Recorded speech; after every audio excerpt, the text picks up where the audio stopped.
Bienvenidos a todos a un nuevo capítulo de Decretos y Anécdotas, un espacio donde hablamos de derecho en un lenguaje sencillo para que todo el mundo entienda. Nuestra frase es una charla legal para todos. Hoy contamos con la presencia de Daniel Paz, abogado especialista en derecho tributario. Daniel, si por favor te puedes presentar con el público que nos escucha. Bueno, Kevin, un gusto estar aquí. Realmente es muy satisfactorio para mí realmente estar en este espacio.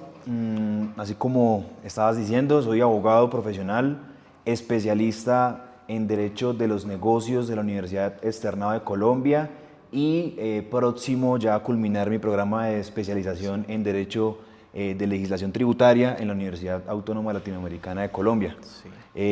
Llevo ya aproximadamente ejerciendo esta hermosa profesión hace 6 años aproximadamente. Y pues ha sido realmente una experiencia muy gratificante porque desde antes de graduarme incluso de la universidad, desde antes de graduarme del pregrado, ya tuve la oportunidad de poder ejercer la profesión, de poder ya tener ese primer contacto con el mundo jurídico, con despachos, con inclusive la primera experiencia que tuve fue el ir a revisar procesos judiciales antes incluso de pandemia, cuando había que ir pues personalmente a chequear las carpetas. Entonces, más o menos sí, eso es lo que hago en este momento. Actualmente asesoro a empresas, a personas naturales, en todo lo relacionado con derecho tributario. Bueno, Daniel, uno siempre a veces se pregunta, ¿por qué estudié esto? ¿En qué momento tomé la decisión de estudiar derecho? A veces por decisión de los papás, a veces por decisión propia, o ¿qué lo llevó a usted a estudiar derecho? Bueno, yo siempre que... Es una buena pregunta que casi siempre es muy común escucharla en charlas así con amigos, porque exacto, venga, ¿por qué terminamos en esto? ¿Cierto? Realmente, Kevin, y bueno, y todas las personas que nos están viendo, yo desde el colegio siempre fui una persona muy participativa, ¿cierto? En el colegio siempre fui toda la vida desde que yo tengo uso de razón, fui una persona muy participativa y me gustaba mucho estar en eventos en donde había que de pronto concursos, en donde había que agarrar un tema y debatirlo con otra persona o de ir de pronto a representar al colegio en un concurso de oratoria, es decir, siempre o había que hacer una presentación, una obra de teatro, una exposición y siempre me gustó mucho el tema de hablar con personas, de tratar con personas, de estar sentado conversando de un tema en específico, de agarrar un tema de discusión interesante y de discutirlo con otra persona.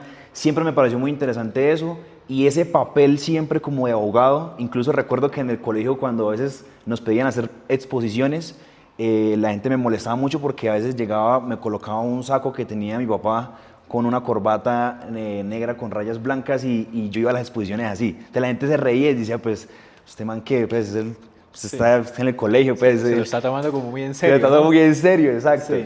Entonces a mí siempre me gustó eso y yo dije, no, claro, yo me sentía cuando pensaba y me veía, pues, en ese momento del colegio cuando veía que uno veía las películas y las novelas y todo y pues el típico papel de abogado que está en un juicio, en un estrado frente a un juez y eso me parecía muy No, emocionante. y la elegancia de la profesión La también, ¿no? elegancia, el porte, yo decía, uff. Entonces por eso me gustaba llegar incluso en corbata a las exposiciones. Sí. Entonces creo que de ahí Bueno, nació. sí, no, súper bien. Bueno, Daniel, ahí como hagamos una presunción, ¿no? Una suposición. Si pudiésemos volver un poco en el tiempo, ese Daniel en mitad de, en quinto semestre de Derecho, ¿usted qué le diría a esa persona? Como que, o sea, ¿qué pude hacer mejor en mis estudios en Derecho, ¿no? O sea, ¿qué haría mejor en ese momento? Qué pregunta tan buena, la verdad. Mm, yo la verdad le diría a ese Daniel que estaba allá en la Universidad Libre de Cúcuta, por allá aparte que porque mi trayecto de la universidad fue muy curioso porque fue muy lleno de muchas cosas que pasaron, de aventuras, estuve pues en un mundo en esa época incluso de la música, es decir, para mí la universidad fue una montaña rusa de muchas experiencias. Y por eso me gusta mucho esa pregunta, porque yo creo que si pudiera regresar al pasado y decirle a ese Daniel algo, le diría simplemente le diría dos cosas importantes. La primera, que no se deje distraer tan fácil de las personas, de momentos, de pronto. Las distracciones, quizás uno no lo es consciente en ese momento, ¿cierto? Pero las distracciones terminan siendo una piedra en el camino. Y segundo, le diría que esas cosas que de pronto que siente ahí internamente, como esas iniciativas de querer hacer algo, que no las deje anestesiarse, sino que las haga sin pensarlo dos veces. Le diría esas dos cosas. Pero, o sea, es muy curiosa la pregunta porque le diría eso, pero sinceramente al mismo tiempo no. Porque yo creo que el hecho de que también haya vivido esa experiencia es lo que me hace estar hoy también aquí, Kevin, con usted sentado y pensando lo que estoy pensando hoy. Entonces me parece muy interesante eso. Sí. Bueno, pues la verdad me gustó mucho su respuesta porque sí, realmente lo que uno es hoy en día es el camino que uno llevó previamente, ¿no? Entonces yo creo que sí es bastante importante. Pero bueno, entremos un poquito en la parte de ese abogado litigante, ¿no? En materia. Que a veces es tan difícil ser abogado litigante porque hay situaciones, casos tan complejos que uno a veces se lo piensa, ¿no? Entonces, pues me gustaría preguntarle, ¿cuál es ese caso tan difícil que tuvo que llevar o está llevando en este momento, ¿no? Ok. A ver, una situación en algún momento que afrontamos en un momento, en un espacio en donde estaba compartiendo y instruyéndome, formándome como abogado también en una firma de asesoría legal. Y en esa época tuvimos una experiencia con un cliente, ¿cierto? Que esta persona realmente, a ver, nos llamó una vez porque tenía una situación en su empresa, en su negocio, y esta situación pues fue muy compleja porque la situación era relacionada como a un hurto que había habido en ese espacio, en esa empresa. Era un restaurante, mejor dicho, para ser muy concreto. Era un restaurante y se había presentado esa situación, y recuerdo que en ese momento fue una de las experiencias que me tocó afrontar esa situación solo. Es decir, de llegar y de poder, digámoslo así, ver el problema en llamas, porque el momento en el que para la redundancia, el momento en el que nos llaman es cuando se prendió y se explotó toda la bomba. Había sido un hurto que se había venido presentando hace muchos años, pero ese día explotó la bomba porque se dieron cuenta de todo. ¿Cómo? ¿A nivel contable o qué tipo de hurto se estaba presentando? A nivel de mercancía y a nivel de caja. Entonces se estaban llevando el flujo de caja, es decir, no estaban reportando ciertas ventas que sí estaban haciendo y se estaban llevando ese efectivo los trabajadores del restaurante. Entonces la experiencia fue realmente que sí fue un momento en donde definitivamente uno como abogado se da cuenta de que el papel que cumple uno es muy importante. Es decir, uno como abogado tiene una responsabilidad muy grande en sus manos, que es llegar a un momento en donde posiblemente hay un caos, porque había un caos ese día, y tu papel siempre va a ser la tranquilidad de ese caos en todo el sentido de la palabra. O sea, ese es el mensaje que yo ese día que llegué allá, que la verdad fue un momento difícil porque eran personas, aparte fue en una región del país en donde las personas también tienden a ser un poco más eufóricos y solucionar sus problemas de otras formas. Entonces fue también como ese momento de decir, quizás salirme también de mi yo, a ver, ¿cómo lo podemos decir? Salirme quizás un poco de lo que yo creía que estaba bien o mal y tratar de ser muy imparcial para hacer que el problema que se estaba llevando a cabo en ese momento tuviese un punto medio. Entonces ese fue quizás como lo más difícil, fue manejar a todas esas personas, porque era un grupo, eran como 10 trabajadores que estaban inmersos versus el comité directivo, por decirlo así, de la empresa del restaurante. Entonces era un grupo de personas en donde todos estaban peleando al mismo tiempo. Entonces me gusta mucho esos momentos en donde la vida o el momento, la situación me reta y me enfrenta a esas situaciones porque yo, va a sonar muy profundo, pero ese día siento que hubo un antes y un después en mi vida profesional. No, y también es que, o sea, para todas las personas que nos ven, los momentos difíciles son los que nos hacen crecer. Total. Realmente, a veces uno, si tiene la vida fácil, nunca va a dar como ese step up de llegar a un nivel distinto, ¿no? Pero pues usted me dijo algo muy importante y a todos nos dijo que yo puedo concluir que es que el abogado a veces no vende servicios jurídicos, sino vende tranquilidad, vende paz, ¿no? Pero me gustaría preguntarle qué lección le dejó esa situación tan compleja, ¿no? O sea, qué lección aprendió usted y dijo, voy a aplicar de ahora en adelante, ¿no? Ujú. Totalmente, Kevin, eso que estás diciendo la verdad me encanta.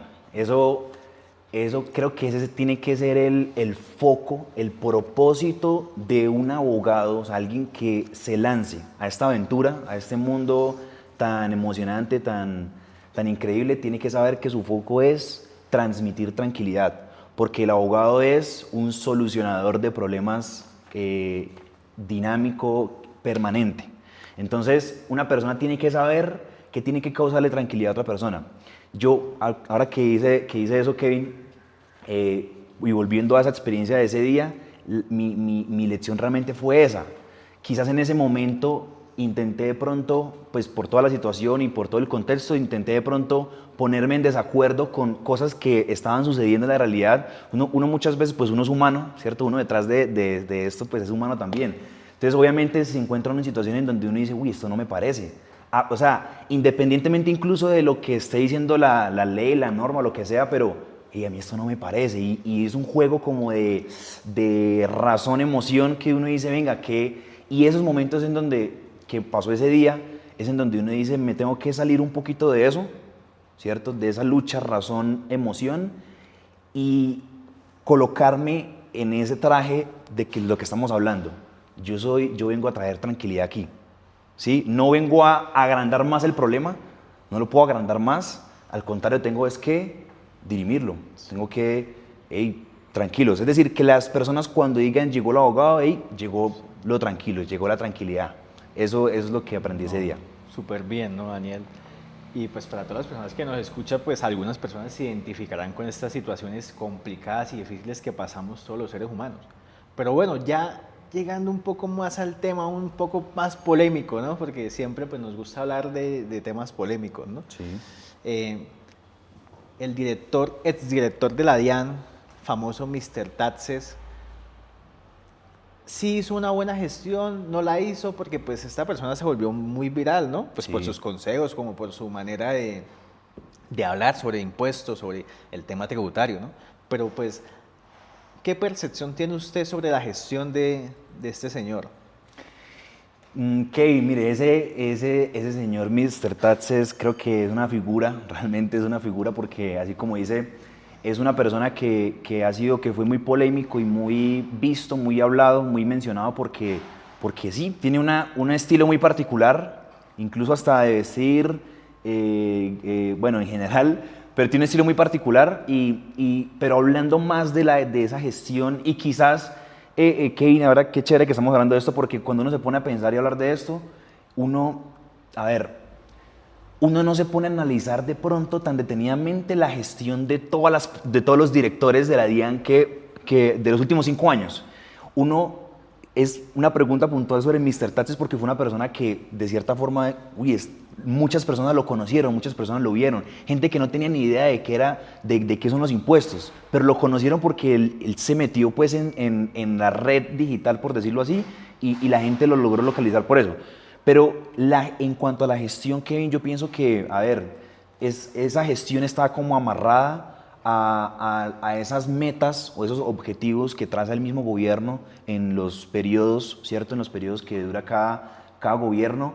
Y pues yo a ciencia cierta, la verdad, Kevin, pienso que, a ver, el señor Mr. Taxes para mí no hizo ni una buena ni mala gestión. Lo que pasa es que está muy tildado o muy cuestionada su gestión precisamente por su exposición al público, pero para nadie es un secreto que el gobierno que está actualmente en este momento ha colocado unas metas exorbitantes, o sea, desfasadas. Y eso incluso ha pasado no solamente con Mr. Taxes, con el actual director de la DIAN también. Es decir, el presidente o la persona, pues el gobierno encargado en este momento que tenemos en este momento electo, coloca unas metas o unos objetivos demasiado altos de recaudo, de los cuales casi que se vuelve imposible poder recaudar esas grandes cantidades de dinero, porque la administración de impuestos, la DIAN, no tiene la capacidad operativa para realizar un recaudo al 100% efectivo a todos, o a llegarle por lo menos a todos los contribuyentes que están evadiendo, o llegarle a todos los contribuyentes que tienen obligaciones pendientes. Lastimosamente, la administración no tiene esa capacidad operativa.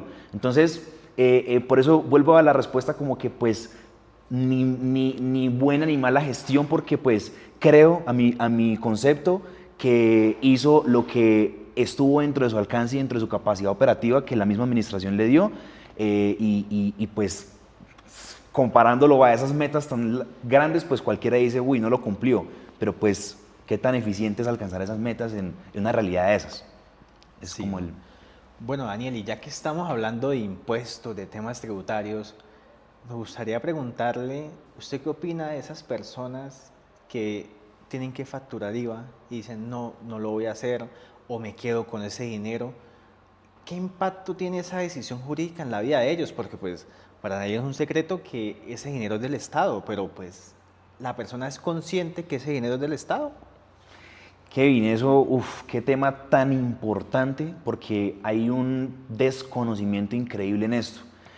El IVA, sobre todo este impuesto, el impuesto a las ventas, tiene una particularidad. Lo que es el IVA, lo que son las retenciones y lo que es el impuesto al consumo, que es casi que lo mismo que el IVA realmente, solo que se aplica en sectores económicos diferentes, pero estos tres conceptos tienen un tratamiento muy delicado, porque es dinero que realmente no sale del bolsillo como tal de yo que soy obligado, ¿sí? Es decir, yo soy obligado, yo soy comerciante y soy obligado a facturar IVA, a facturar electrónicamente y con IVA.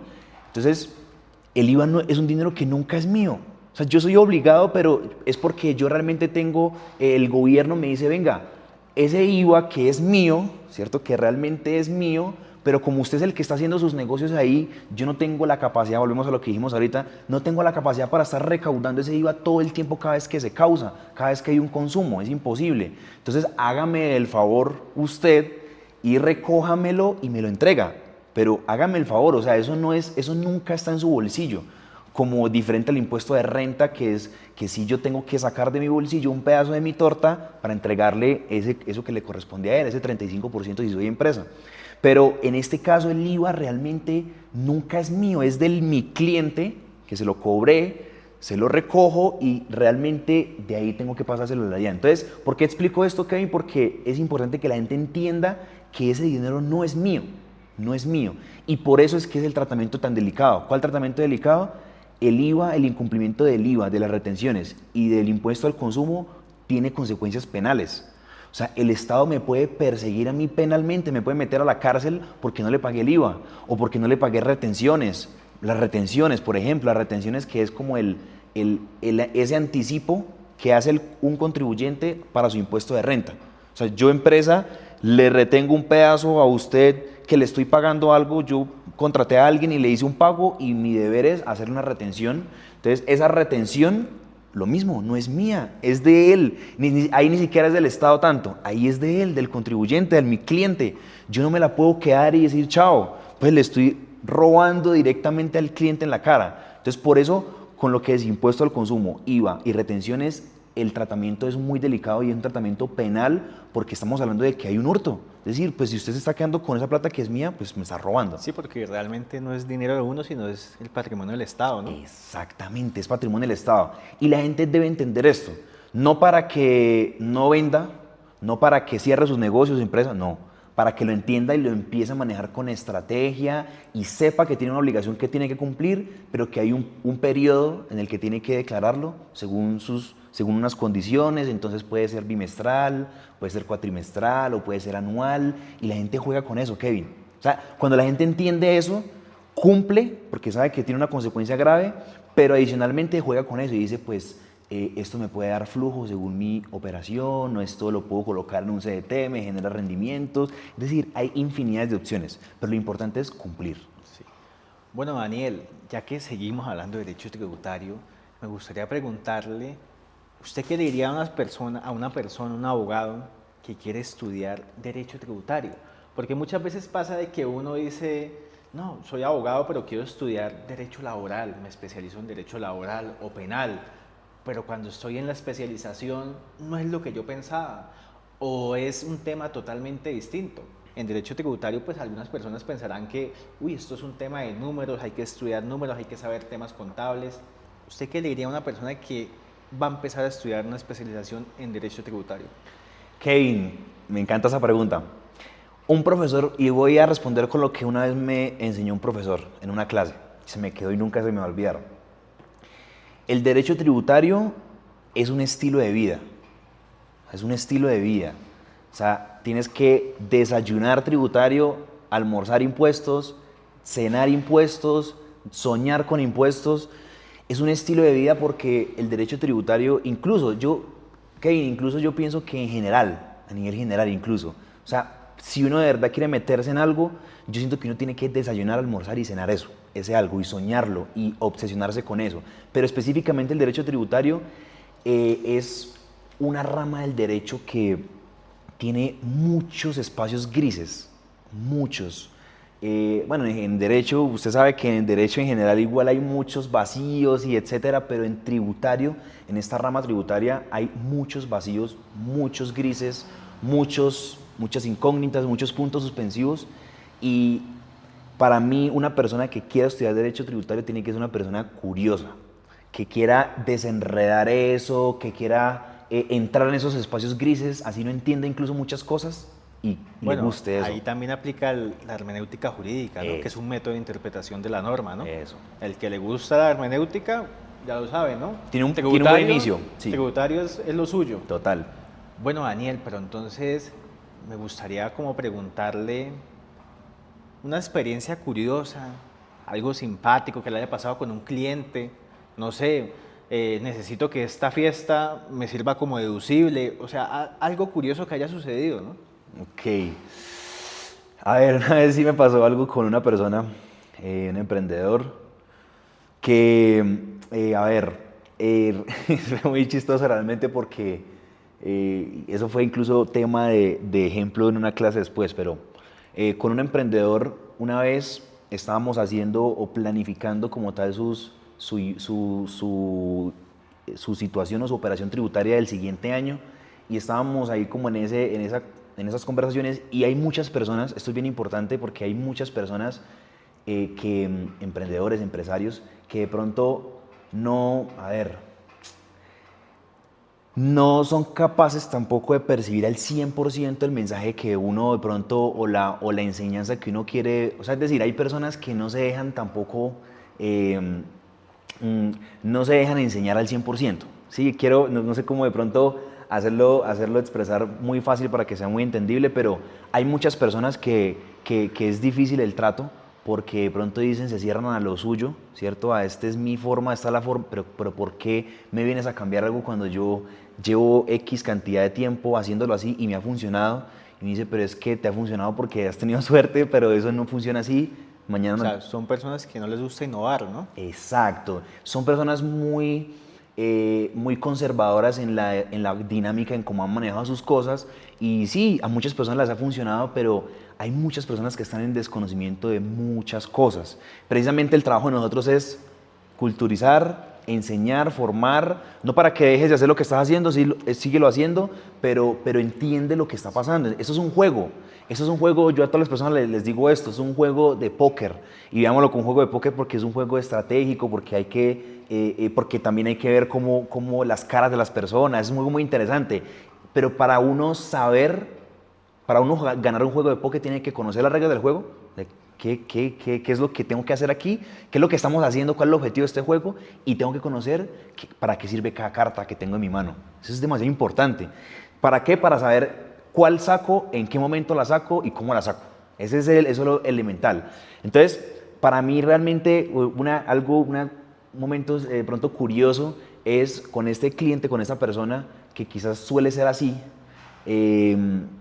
me estuvo comentando de pronto que quería como colocar como gastos deducibles cosas muy personales, muy personales como salidas y, a ver, bonos que estaba dándole a personas que estaban fuera de su matrimonio y de su pareja, de una persona casada, y tenía realmente muchas otras personas con las que gastaba muchísimo dinero, pero mucho, de viajes, de Bueno, hay que operaciones. decirlo como son, ¿no? De pronto una llamada moza, ¿no?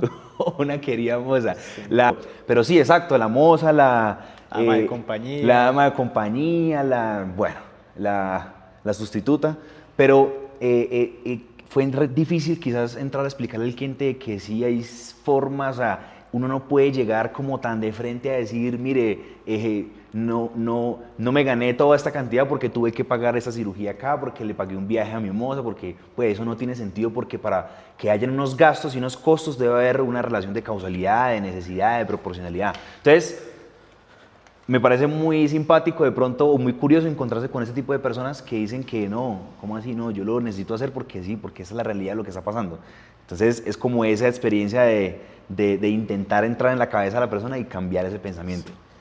Bueno, Daniel, me gustaría hacerle una pregunta un poco medio polémica. Si yo tengo una empresa de webcamers, que hoy en día he visto bastante ese negocio, es más, buscan hasta casas de vivienda urbana pues para montar este tipo de negocio. Estas personas, ¿qué tipo de impuestos deben declarar ante la DIAN? Ok, muy buena pregunta, Kevin. Y aquí es importante hacer una separación bien interesante, y es la persona que decide, ve una oportunidad en que puede conseguir una red de modelos y iniciar con un estudio webcam, con una casa de estudio webcam, o la persona que dice,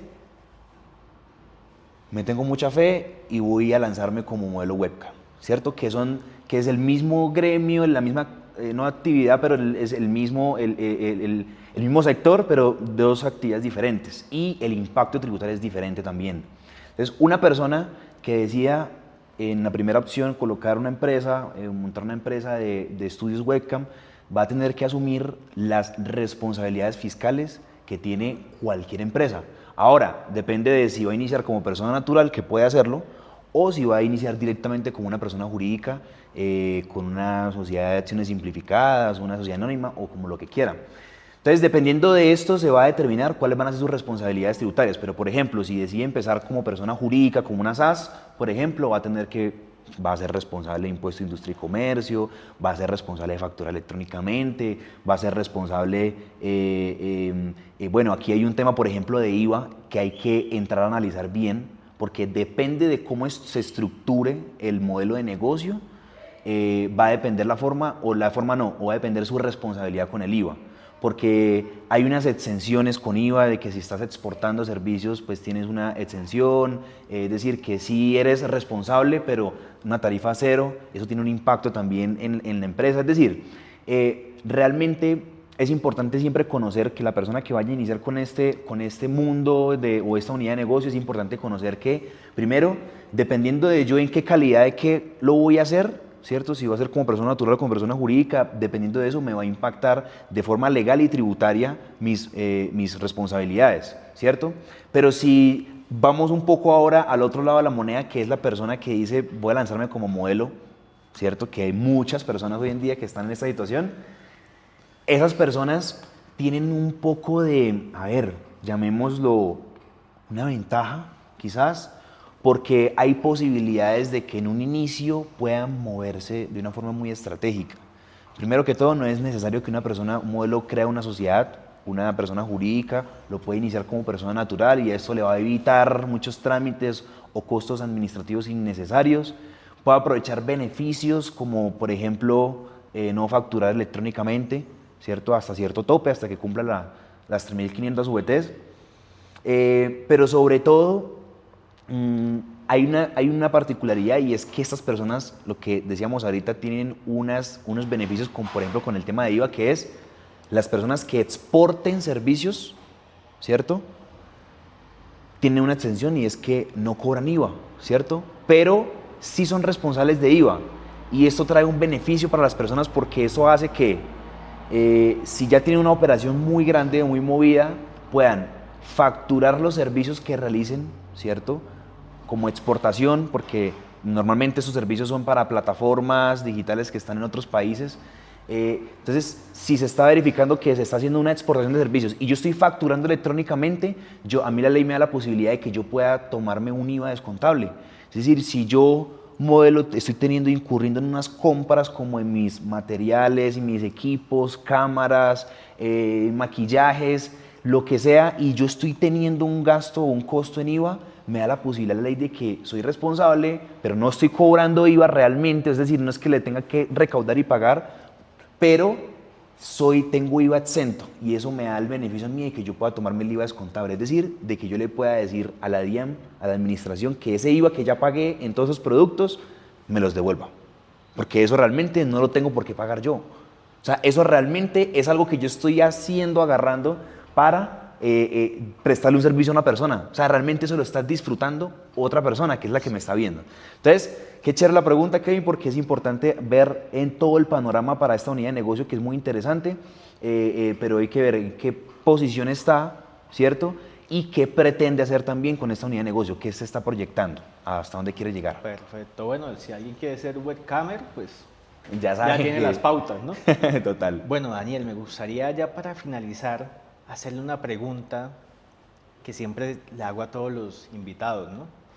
¿Qué consejo, qué tip legal o qué derecho usted le diría a una persona en el ámbito del derecho tributario, claro, que poco se conoce y que se debe aplicar? Porque pues las personas a veces desconocen sus derechos y eso es muy normal. Entonces, ¿qué nos puede decir de ello? Perfecto. Kevin, yo le diría a todas las personas, específicamente en este momento emprendedores, que es en donde más hemos visto así esas falencias, muchos desconocimientos, que conozcan de verdad al 100% sus responsabilidades. No, la responsabilidad de él no es la misma responsabilidad del que está al lado, que puede que se parezca mucho, que hagan incluso lo mismo, que vendan lo mismo, pero cada situación particular es diferente porque cada persona tiene un contexto diferente, tiene una situación o un perfil diferente. Entonces, realmente yo sí le sugeriría, mi sugerencia más sincera realmente, Kevin, que le puedo dar a las personas es que busquen al menos, incluso, si no tienen dinero y recursos para pagar una consultoría, una asesoría, que esto es una realidad, eso puede suceder mucho y es normal, busquen contenido gratuito. Hoy en día, Kevin, en internet hay demasiado contenido educativo y eso puede ser un primer paso para no cometer errores que me cuestan mucho dinero. Los emprendedores se estancan y terminan desistiendo de sus emprendimientos, de sus proyectos por una mala decisión. Entonces, y eso duele. A mí me duele encontrarme con personas que digan, se cayó el proyecto porque no tenías conocimiento de esto y tomaste una mala decisión. Entonces, así sea que no hayan recursos al principio, pero si se puede tomar educación, así sea de forma gratuita al principio y ya después irlo, obviamente, reforzando mucho más, sería genial. Creo que se evitarían muchos problemas, la verdad. Bueno, Daniel, muchísimas gracias. Ya finalizando este podcast, este capítulo, en Decretos y Anécdotas, pues me gustaría agradecerle porque pues fue una charla muy valiosa y yo creo que las personas que nos están escuchando, que no conozcan tanto derecho tributario, hoy se fueron con una idea y saben que deben persistir con esa idea si quieren ser emprendedores, porque pues es muy importante conocer sus obligaciones, ¿no? Entonces, muchísimas gracias, Daniel. Totalmente. Kevin, muchas gracias a usted. Excelente el espacio, muy agradable y esperamos vernos pronto.